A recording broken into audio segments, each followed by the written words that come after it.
Hey, friends, welcome back to another episode of Space for Life and also another episode of Links for Life. This is going to be a little bit different because I think the subject that we want to talk about with my good friend and multiple time guest, Joel Suggs, is a topic that is at the core of how we live our lives. And then it also happens to be the core of how we perform or do not perform on a golf course. And the golf course ends up being a spotlight that shows itself of who we are in all of our lives, which is why I think this is like such a fundamental core episode and topic for us to discuss.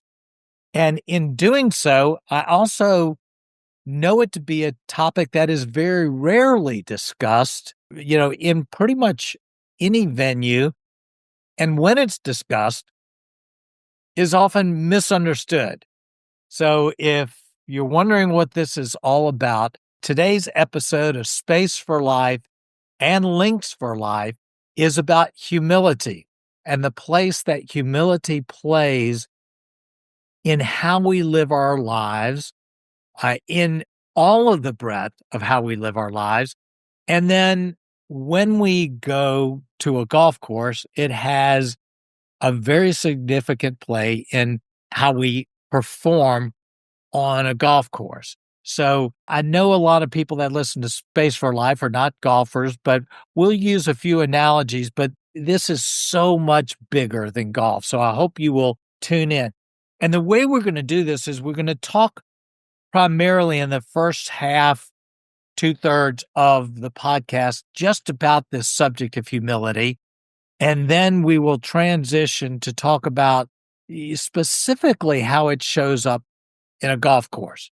So, Joel, before I kind of jump in with you, I want to kind of tell a little story on myself that is related to golf that kind of shows a little bit about how this subject of humility plays out in a round of golf. So I was playing a round of golf in Florida about 4 weeks ago, and most all of the round was by myself. I was playing, and it was just an average, mediocre round, and I particularly was not hitting my driver, all that well. And I ended up getting to the 18th tee box, and it got backed up. And so a guy asked me if I wanted to join him. And I could tell because he was in front of me that he was a pretty good golfer. So I said yes. And all of a sudden, the golf round changes because now I'm playing and I'm performing with someone. As happens sometimes in that situation, my focus increased. And so in that particular case, it was a par 5. I hit one of my best drives of the day and way, way out there to the very edge of the water, which you had to hit over the water to the green. And I had a really easy, straightforward shot over the water, about 180 yards to the green, and a great opportunity to impress this person that I was playing with, who was already very impressed with my, incredible drive. So I stood up to the ball, 6-iron, and hit this shot, which is the shot that always shows up with my nerves, which is a shot that has too much draw to it and pointing to the left. And of course, just knocked it straight into the water. A shot to the left that I had not hit once in the entire round. I immediately dropped another ball, which I needed to do, and he kind of moved on to his and immediately hit a shot right up onto the green and proceeded. And I sat there and I thought about it afterwards. And the only explanation for why I hit that shot was what we'd normally call nerves, but in reality was simply pride. that I wanted to impress, and it all became about him. And nothing but that emotion changed my golf shot. And I thought, that is just so, so typical of golf, but it's so typical of life where Indeed. we get in a context and we become a different person because pride shows up in a particular way. So, anyway, that's just an example, and it taught me something. That's just an example of what I think is why this subject is so important. To transition, why are you here? You are here because you and I have gotten to know each other, I guess, over about the last 6, 8 months or so. And you've been someone that it has become particularly apparent to me lives differently and lives a little bit outside of the scope of what anybody else necessarily thinks about you. So one of the places that has become apparent is you are the only person I think that I know older than 16 years old that does not own a smartphone. And I think when you first told me that, I went, who is this guy? Who doesn't have a smartphone? And yet you've just decided that's not something that's important to you. That's not something that's life-giving to you or helpful. And so you just live differently. You also don't particularly live by the clock. When we have conversations, they often go beyond the hour time frame that people allocate for conversations because we just end up talking about things and you never seem to be in particularly a rush with things. And then even as we talked on a couple of the podcasts you've been on, a core theme that has come out is honesty, honesty with yourself, self-awareness, and honesty, which is, I believe, at the root of humility. So all that to say, I'm really particularly glad to have this conversation about something that I feel very strongly about, battle, and something that I feel like is very much right up your alley. So, Joel, it is great to have you back on Space for Life and Links for Life. Thank you, Tommy. I appreciate it. Thanks for all the kind observations. Yeah. So, we haven't specifically talked about humility in all of our conversations, but I just kind of guessed this is probably in the forefront for you. Am I correct on that? Yeah, because I would say my most succinct definition of humility is accepting the facts. Hmm. Okay. Say more about that. And I'm just really into facts and basing my opinions and my observations and my interpretations and my conclusions on facts. And as opposed to saying, boy, I'm probably the guy with the coolest hair in the class. And saying, well, Joel, a friend might say, well, Joel, have you looked in the mirror lately? You really, your hair is not very cool anymore, Joel. So I'm basing this opinion of mine that I have the coolest hair of all the PGA golf pros in the country. And I'm just basing it on my thoughts, my feelings, my observations, my old opinions, my conclusions, my interpretations. But apparently I'm really not basing it on many facts. If I would just simply look in the mirror and maybe ask my wife, I would get the fact that, no, Joel, your hair is not really cool. So I think that's humility, to just accept the facts. Moses, you know, accepted facts. Abraham accepted facts. David accepted facts. Churchill said that Chamberlain was the most humble man he knew with the most to be humble about. You know, so, so I just think humility, the most succinct definition, I've found it very effective over the last 40 years, is to accept facts. Yeah, that's really interesting because I think most people that I know of would not necessarily see the connection between accepting the facts and humility. So right there, it points out that this character trait, which some people massively aspire to, and others actually think is a problem, Yeah. is not understood very well. Yeah. So let's dig a little deeper on that because I really think you're onto something that is critical. If humility is accepting the facts, then how does that play out? Let's just say for you as a person. Well, again, I think it engenders honesty because, I just enjoy dealing with facts as opposed to being deceived. I think we all hate to be deceived. We hate to be tricked. It's like, rats, I got tricked on that. I got deceived on that. My car would go 110 miles an hour down the interstate. I thought I had the fastest car in the world. Well, no, my minivan will not go 110 miles an hour down the interstate. Now, the facts are I was deceived. For some reason, I got deceived.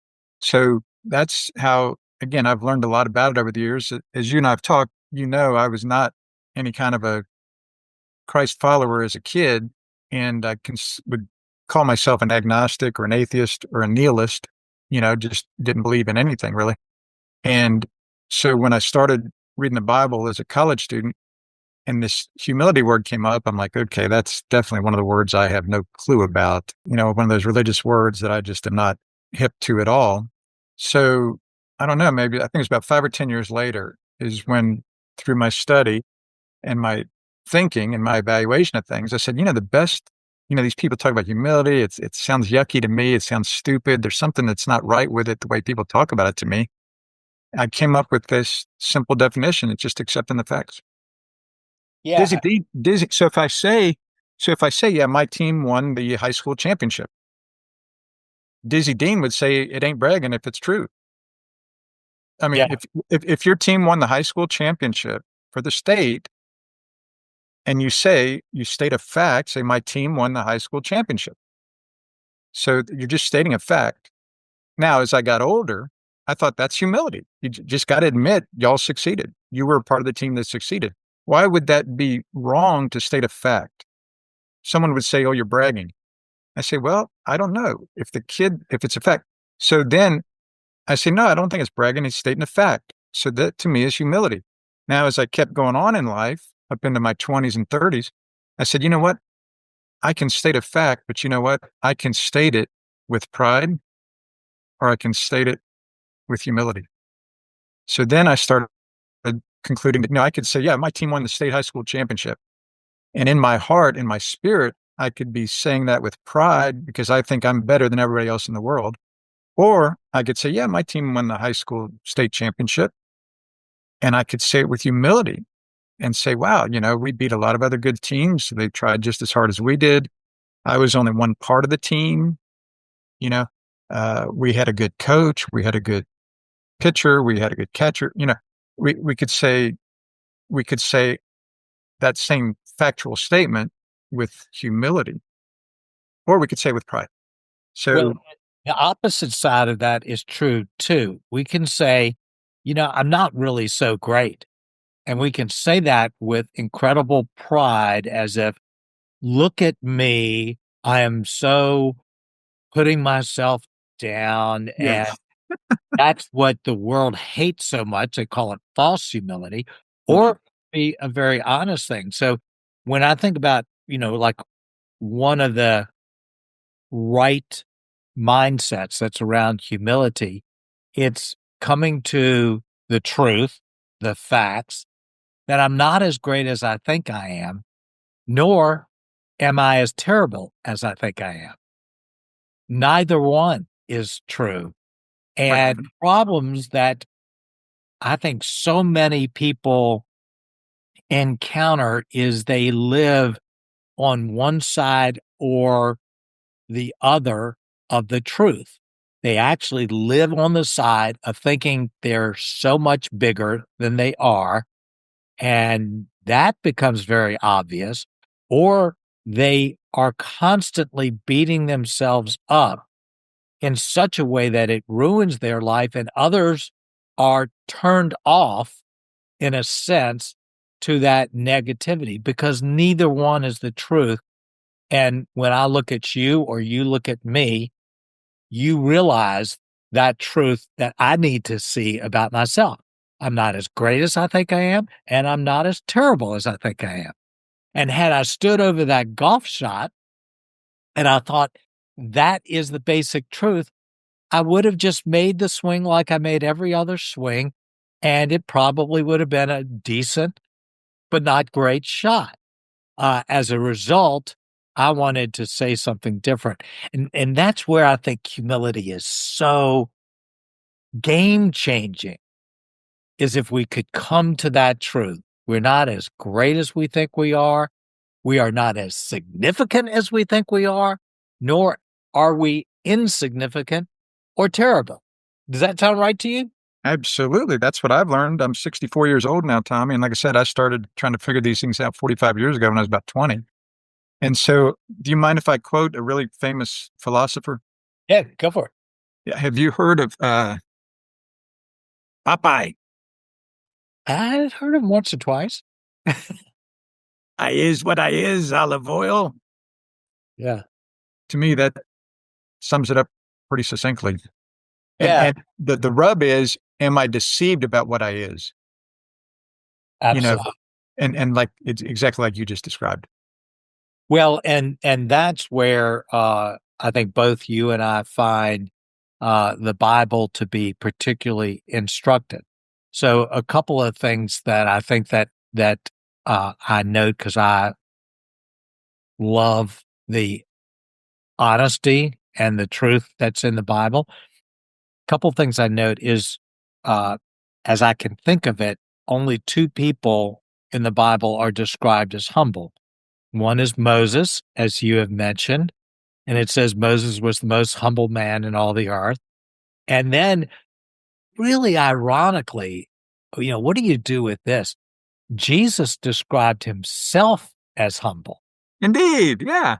Yeah. And so you think here are two of probably the greatest human beings that have lived, and they were uniquely defined as humble. Others described him as humble, and then Jesus described himself. How does a humble person actually describe themselves as humble? Well, they do it exactly based on what you say. They're just telling the truth. It's just a simple fact of the matter. And that again begins to just, reframe things, quite a bit. So in thinking about this podcast, I've felt like and feel like one of the most important things that we could possibly do is to help define humility rightly. Could I mention one thing about Moses and Jesus? Yeah, go. The because yeah, I've found that quite interesting too. Jordan Spieth has been a famous golfer the last 15 years around the country. I first saw him play when he was about 15 years old here in a tournament when he got paired with a friend of mine in Cincinnati in 2009.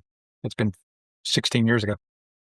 But he came on the scene, nice young man, and people would ask him every once in a while how he was so humble and stuff, and he'd say, "Oh, thank you."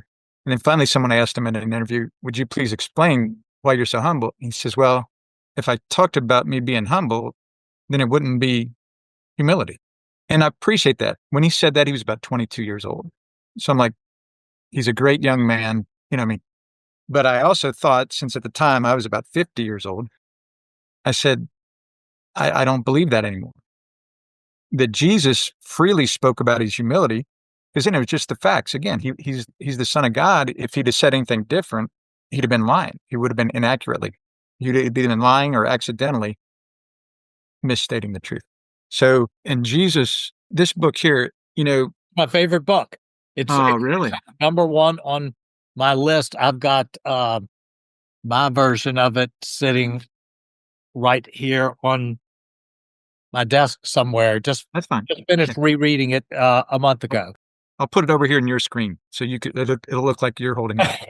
Okay. So, The so book is Humility but by Andrew Murray, for yeah. the part. So I think I'm guessing I probably first read that I didn't put the date in here when I got it, I guess, but it's pretty old. And this is, yeah, 1982 is the copyright. So you can imagine it's probably about 30 or 40 years old when I first read it. But Tommy, I read it through and I thought, okay, let me read it again.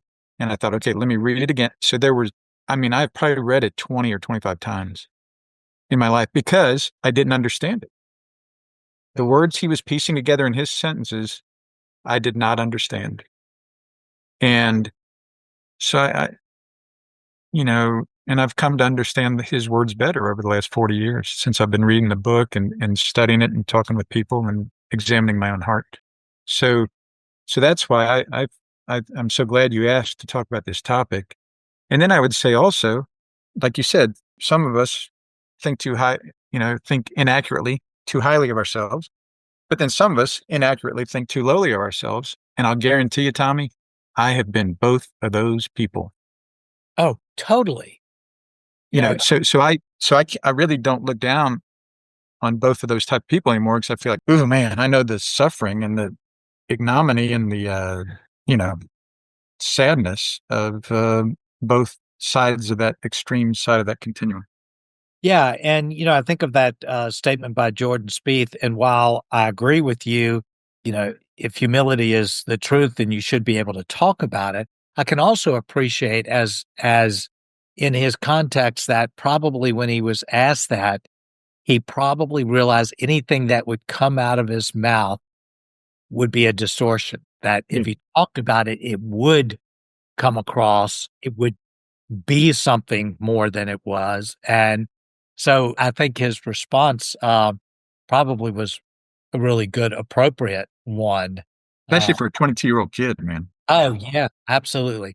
So I made a little list, and I'd love to get your feedback kind of around this question of what is humility. And the first, well, three items I put on it was what is not humility. So I'd love to kind of get your thoughts on this. And then I'll relay a few things I said that I think at least is humility.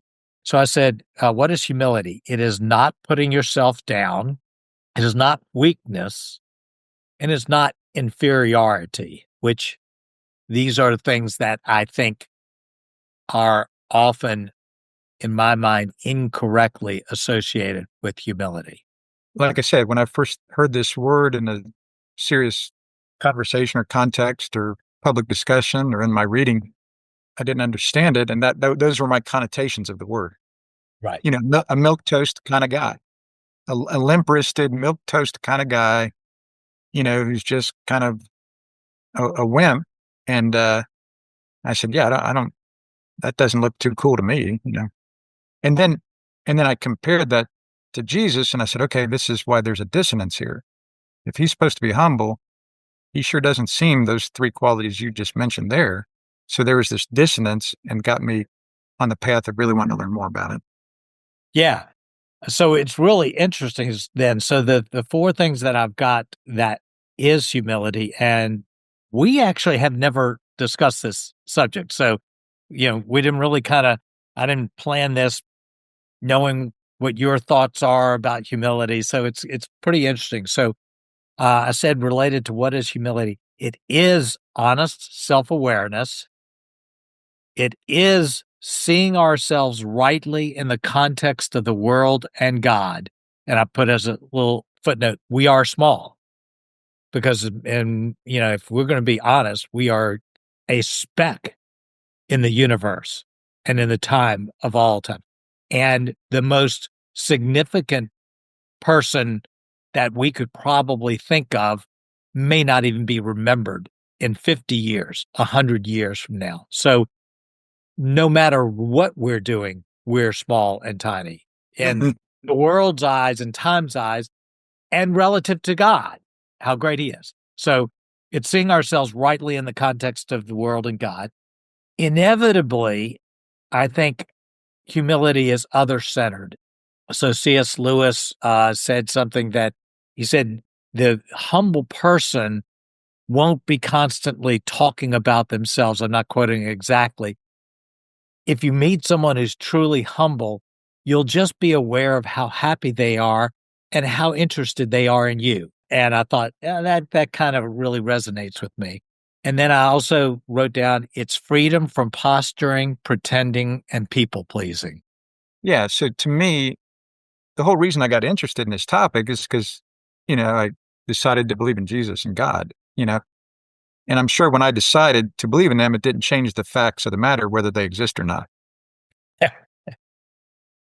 They weren't all excited about, oh, we finally got Joel on board. Well, no, I think they were, Yeah. the guy comes home and they throw a party. So I think they were, but whatever I decided about it wasn't going to change the fact of the matter about it. Yeah. So that's why I was comfortable making a decision, say, yeah, last thing I need to do is just decide if this is true or not in my own head and in my own mind. So, and the world's going to go on just fine. Like you're saying, there's 7 billion people, 8 billion people. Whatever I decide about is not going to change anybody else really to speak of. So, yeah, I think it's like the things you mentioned there, it's all so much rooted in, you know, what's the reality of things? It, Yeah. does God exist? Is it by design or is it by chance? Are all these things, is there a designer? So, and I think it's humility to say, yeah, whatever I believe about that ain't going to change it. Yeah. Whatever I believe about that is not going to change the size of some Himalayan mountain in Asia. Whatever I believe about it is not going to change, the size of some beautiful cathedral or some mountain or some Tibetan monk's home in Asia. So it's rooted in the fact that there are facts. There is truth, you know, and whether we believe that truth or not, again, do I really believe it's true if I step out on the interstate and a car hits me, I'll get run over and killed? Is that truth? You know, and I tend to agree with that truth. That's why I've never stepped out in the middle of an interstate. So these are facts. These are just facts. And I'm like, well, that is funny to me, but it's just a spiritual fact. I'm just open minded to the facts. That's Yeah. one man's observation of facts. So it's rooted in, is there truth? Are there facts? And I think there are physical facts that if I step out on the interstate and get run over, I will die. And there are spiritual truths. If I am jealous, I will not be happy. And I'll probably make other people unhappy too around me. If I'm impatient, I will not be happy. And I'll probably make my wife unhappy also. And these are invisible things. These are invisible things. Love, joy, peace, patience, kindness, gentleness, self-control, humility. I cannot touch any of those things. I do not see those things like I see this book, you know? So, or my golf clubs here. Or I see the beauty of Pebble Beach behind me there in that scene. Those are physical things, but they affect us invisibly, of course. So that's kind of a long Yeah. I, answer, but it relates to all four of those things you're talking about there, I think. I think another side to this is that you have these truths, and these truths are true whether we think, realize them, acknowledge them, or not. They are just Exactly. true. Exactly. At the same time, our perspective, the presence or absence of humility within us has a tremendous impact on how we see the world around us and how we respond. So, the last footnote that I made on this thing, it's freedom from posturing, pretending, and people pleasing. And I think about that 18th tee when I came and I met that guy. In a sense, my lack of humility put me in an immediate prison of Yes, sir. trying to posture and to pretend and to impress. And in one fell moment, my whole attitude changed in a completely invisible way, but yet in totally tangible way. And I think about that. I think about that in a sense with virtually every golf round where I'm playing with someone, that the context of who I'm playing with and what my attitude is towards them to impress them or not be impressed by them or whatever it is immediately impacts my whole lens by which I play that round of golf. The same thing happens in a podcast. The same thing happens when I coach someone as a life coach. The same thing happens when I go to a party and spending time with friends, that I immediately have this non-humility lens that causes me to be in posturing, pretending, and people-pleasing mode. While that's still a reality, it's still the truth of who I am, recognize that growing in humility is freedom. It is freedom and joy. How unbelievable would it be if I could go out and play a round of golf with three friends and be freed from trying to impress them or to show them something?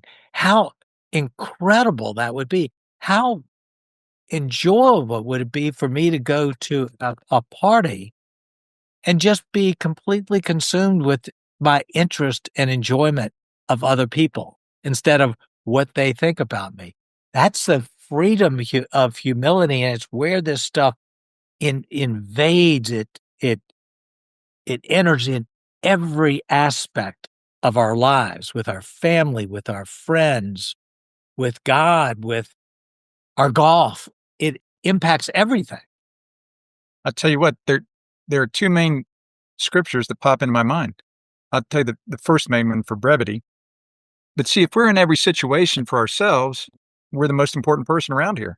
And I think that's not humility. I think that's pride. But if we're in every situation to serve, to help people, if I don't get anything out of it, I'm not disappointed. I was just here trying to help somebody. They didn't want my help. Okay. I tried my best. Sorry for them. Hopefully they'll do great anyway without my help. And Jesus, because he'd known where he was coming from and where he was going, and that God had put all things under his power, got up from the table, wrapped a towel around his waist, and began to wash the disciples' feet. And you know what blew me away, because I was just in a Bible study on this, is included in that group was Judas, who left 1 hour later to go betray him. And Jesus knew that was going to happen. And even in the midst of that, he still washed Judas's feet. Indeed. And so what that taught me when I first read that slowly and thought about it, and this was a long time ago. Again, Jesus factually knew where he was come from, where he was going, and that God had put all things under his power. And so if I'm ruler of the world, I don't own the Los Angeles Lakers. I don't shoot 62 every time I play golf. I don't own the fastest car. I don't own the biggest house. I don't own a lake house.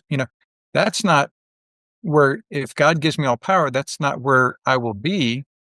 I will instead be here for the good of other people. So that, I think, and believe me, as a golf pro, man, I've felt, you feel bad being embarrassed about your golf game. I can tell you about Hall of Famers who feel embarrassed about their golf games, and much less the rest of us. So when I became an assistant pro in 1987, that was a big part of what I had to deal with. And what I decided to do, one little trick I used to try and keep me humble and fact-based, was I would play right behind our house here is the Winton Woods Golf Course. They call it the Mill Course now, and it does not have a range. And so in 1987, when I became an assistant golf pro, I would go out and play at the crack of dawn because we didn't have a range. I just had to tee off and go play. And then I'd finish, at 8 or 9 in the morning in the summer and start my work shift. And people would then see me in the pro shop working behind the counter and they'd say, hey, pro, how'd you play? And what I noticed after a couple months was when I played poorly, I would give them an adjective. That's how I played poorly. Didn't play too well today. I'd give them a couple sentences. I didn't hit it that well today. Didn't play too well. But what I noticed on the days I played well, I didn't give them a sentence or a bunch of adjectives. I gave them a number. How'd you play today, pro? Oh, I shot 73. And then I wouldn't say anything. I'm like, I'm a bad man. I shot 73. I played well today. I'm glad to tell you that. And what I realized was again, pride and arrogance and people pleasing and all the other good things you mentioned. And it's not humility. It's not just being a brave, honest man and being who I am, because I was already that in God's sight. Why do I care what it is in other people's sight who walk through our pro shop? It's because I'm not humble. I'm not accepting the facts, and I'm trying to please people and be a cool dude. And it's peer pressure. It's like fourth grade. And so I said, you know what, God, I'm going to just say the number and shut up. Mm. And that's pretty much what I've done the last 40 years. Is That's just say the number and shut up. And that's also why I'm into facts when it comes to golf, is I want the numbers to be good so I can just say the number and shut up and let them think what they want of me. But God knows I shot 78 or I shot 72 or I shot 81 or I shot 74. It's the God honest truth. I know I've got a terrible habit of explaining my score, which others might say makes excuses. Yeah, indeed. I shot a 78, but I got two terrible breaks. I hit a great shot and it plugged in the sand trap and I ended up taking a double. Yeah. And I'm in my mind, because I want to justify myself to myself, I'm just explaining what's going on. But in reality, I'm doing the same thing that you're talking about.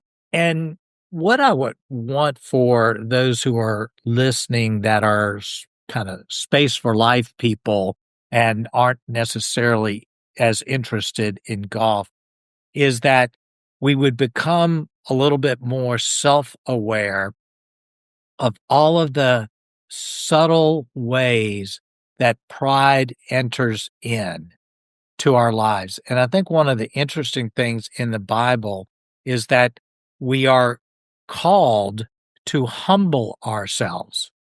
And if we're called to humble ourselves, that means that there are practices that we can undertake that can move us in the direction of humility.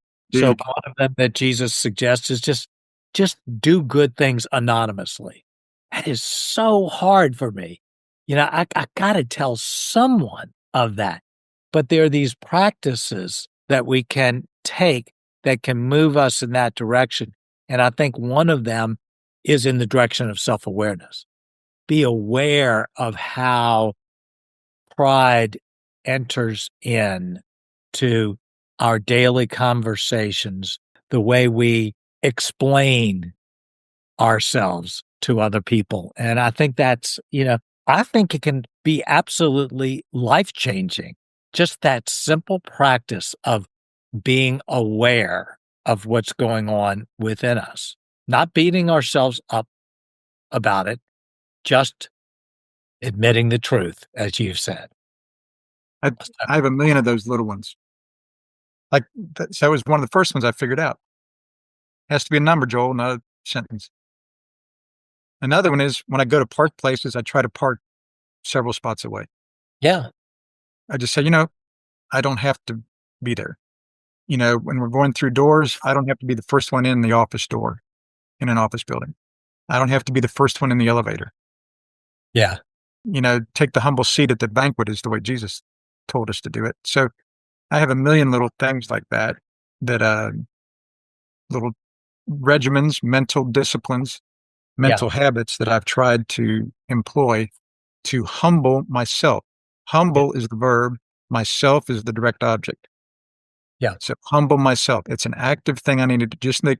If I'm going to tell myself I need to lift weights, okay, I got to lift weights. If I tell myself I need to brush my teeth, okay, I'll brush my teeth. That's it. Humble myself. That's pretty strange. Like you say, nobody talks about it. Say, oh, I had so much fun humbling myself today, man. Think of these four, and I enjoy talking about it with you. I said, Yeah. these are the things, these are my little tricks, my little regimens, mental, emotional regimens, spiritual regimens. I say, this is how I humble myself. And it's kind of fun once you get used to it. And, Yeah. there's still the temptation to say, oh, look at these great things I did. Occasionally there is, yes, but sure is a whole lot less than when I was a kid. Yeah. One of my favorite authors, Dallas Willard, I can't remember what context he said this, but he said, I'm working on learning the discipline of not having the last word. I thought that is a great self-awareness that he became aware that having the last word in a conversation, in a context, was a way of elevating himself. And so that he actually worked on the discipline of not having the last word. So all these little tricks. So in the interest of time, maybe we can shift over to some golf specific types of ways that we can learn to humble ourselves and to become more aware and honest. So let me begin this with a quote that you sent to me in preparation for this that I thought just was so crystal clear, and it called this out. And this from Gary Player, who I love. He said, "A golfer chokes because he fears being exposed for something less than he really is." And I love that because it really captures the fact that when I'm in a competition or when I get in front of certain people, that my lack of performing has nothing to do with my golf skills. It has to do with my mental thought that I'm going to show myself up for who I really am, which is really not all that impressive. And so all of a sudden, my skill level, whatever skill level I have, becomes something different because I'm afraid of that person figuring out that I'm a pretender on the golf course. And I just think, wow, what an amazing change to my whole golf experience as well as my performance if I could be freed up through humility to be unconcerned with that. So Super huge, super meaningful. What did Rory? How did Rory finish at the Masters a couple days ago? Do you know, Tommy? I think, if I'm not mistaken, I think he won. Okay. Did Justin Rose finish second? Yes. Who finished third? I don't know. Who finished fourth? Well, I know Bryson was probably tied for fourth or fifth. Yeah. Okay. Who was next? Yeah. So, so there's a great story I heard that this journeyman pro on tour. I think I've told you this one before, but I'll repeat again. This journeyman on tour had always been out there, kind of a typical guy, not a real famous guy, but he's making a living out on tour for like 10, 15 years is my impression of the story. And all of a sudden, over the course of the next 2, 4, 6, 8 months, he starts finishing higher in the fields. He's playing kind of the best golf of his life. He's not really winning anything yet, but he's finishing higher. And so he gets asked the question by one of the media because he's getting interviewed more now. And they said, well, Fred, let's say his name's Fred. Fred, why are you playing so well lately? You haven't won yet, but boy, you've been out here 10, 15 years and you've never had this many top tens over like you've had the last 6 or 8 months. Have I told you this story before? No. Okay. And the guy says, well, they said, have you changed your equipment? Have you been working out? Have you really improved your swing? He says, no, it's not any of those things. About a year ago, I came to the realization that except for my wife, no one cares out here what I shoot.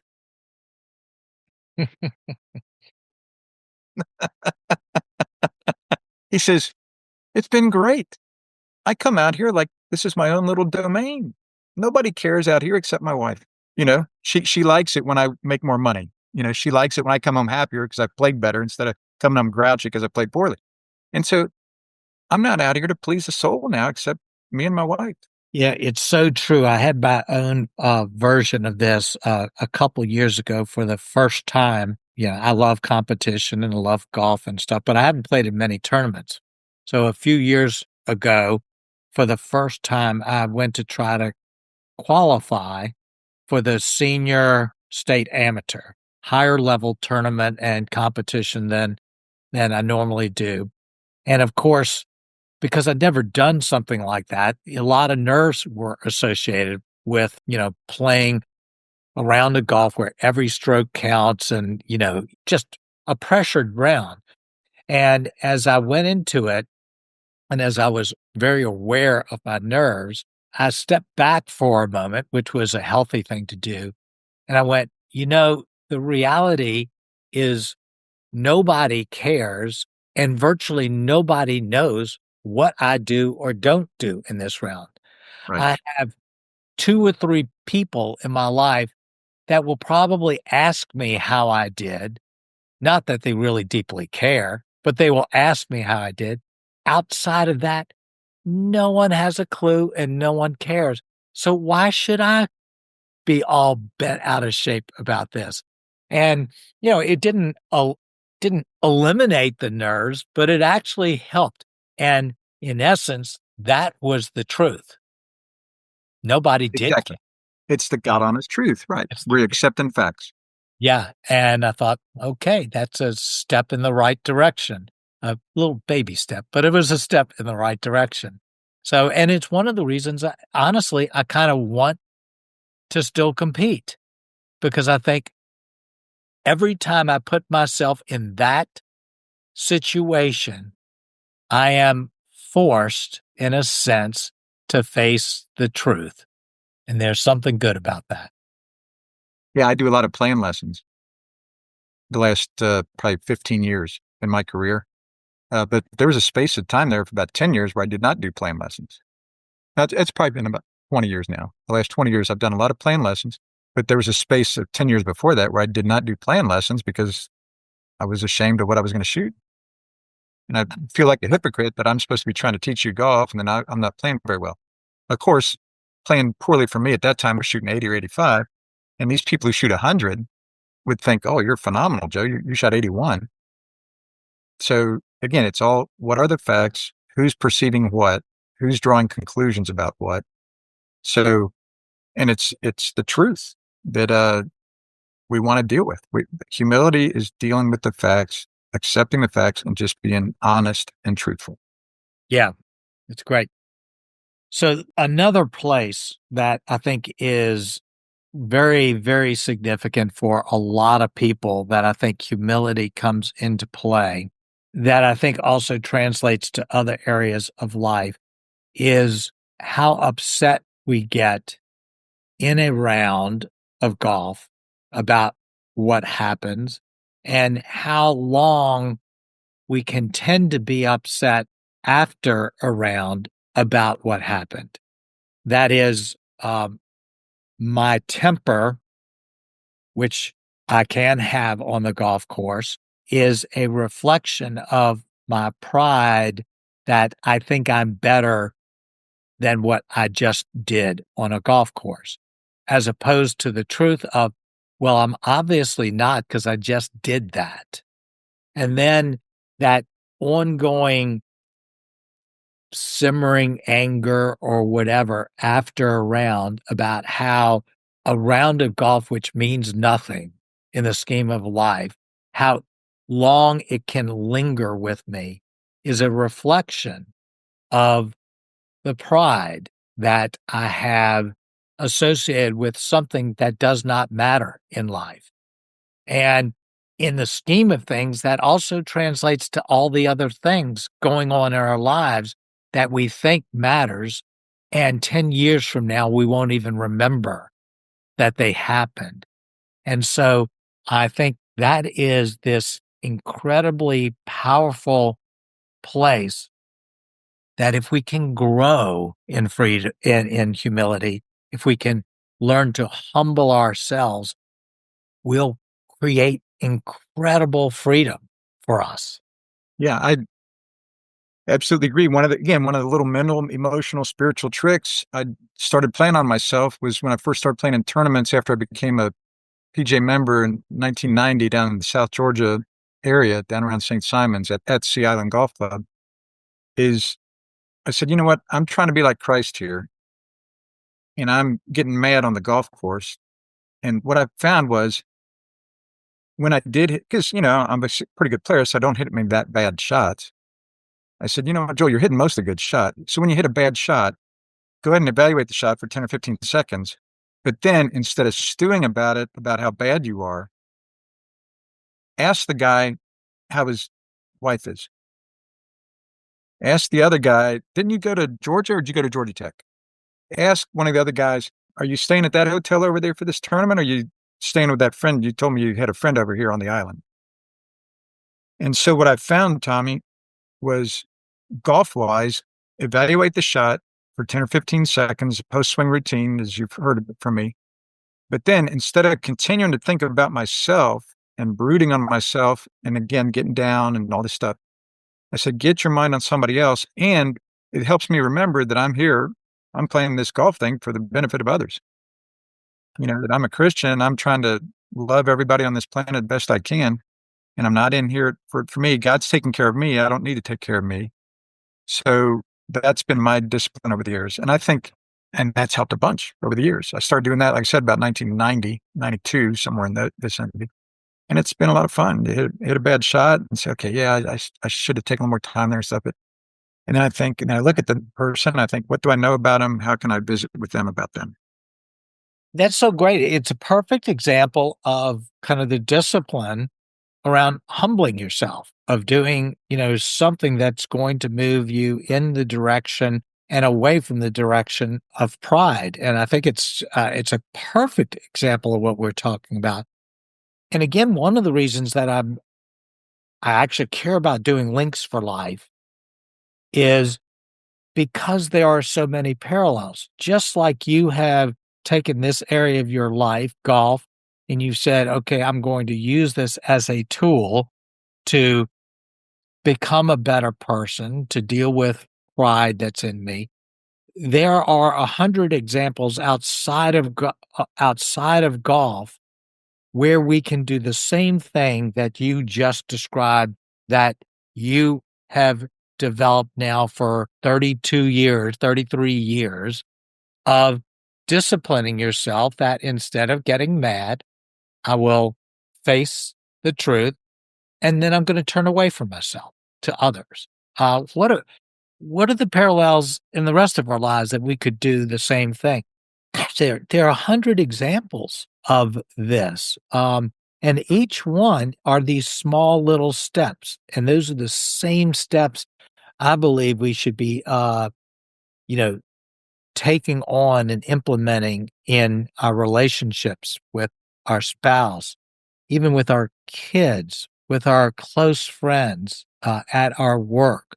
What are these small habits that we could take that over time compound to begin to develop in us a spirit of humility? And then we have to work on not being proud about it. The, I hadn't thought about this in a long time, but about that same time down there in Georgia when I was learning to do this, one of the members, Mrs. Leopold, because I was not playing very well at that time. I played well in Cincinnati before I moved down to Sea Island. And when I got down there for various reasons, I just started playing poorly. Part of it was I was loving life so much. I was loving playing with the members on my days off. The courses were beautiful. I was in hog heaven.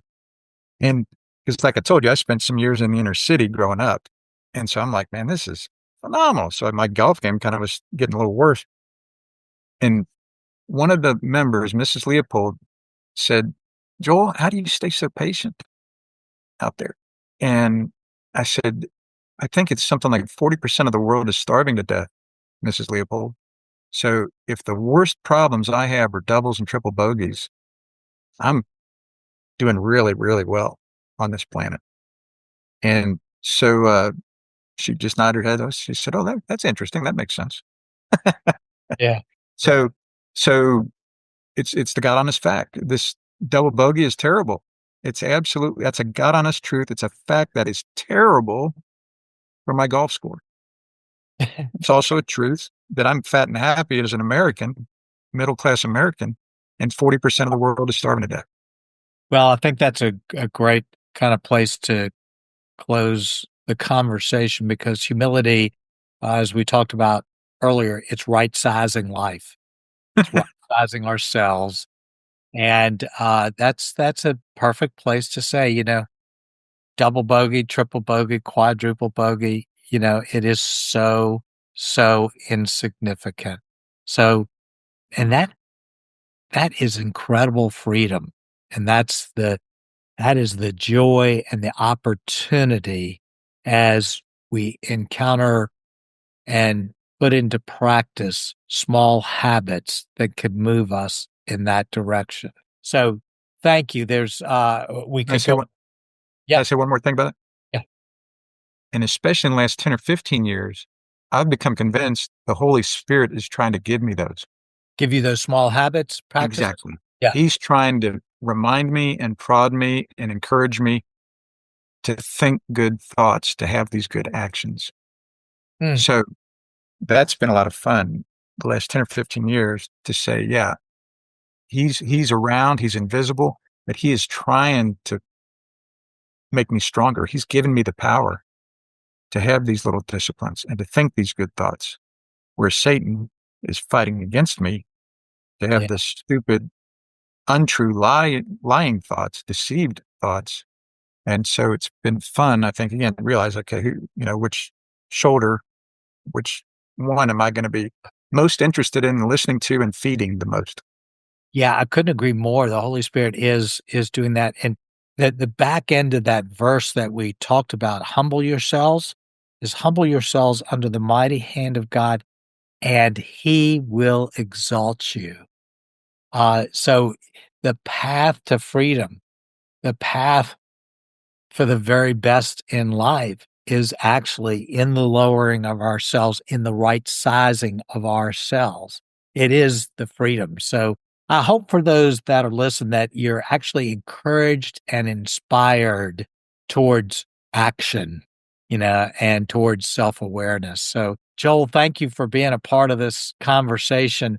I do feel like we could go on a long time about this, both in the golf context and in the life context, but hopefully we've whetted people's appetite for diving a little bit deeper. Andrew Murray's book Humility is it's old and has a little bit of an old writing style, but it is profound in terms of the book, so you might pick that up also. So thanks, everybody. Links for Life, Space for Life, for listening in. We're going to post this on both podcast platforms, so you can take your pick in terms of where you listen to it. And I hope you share it with others. So thanks, everybody. Joel, thank you so much for being a part of this conversation. Thank you, Tommy, very much. Great. See you next week, everyone.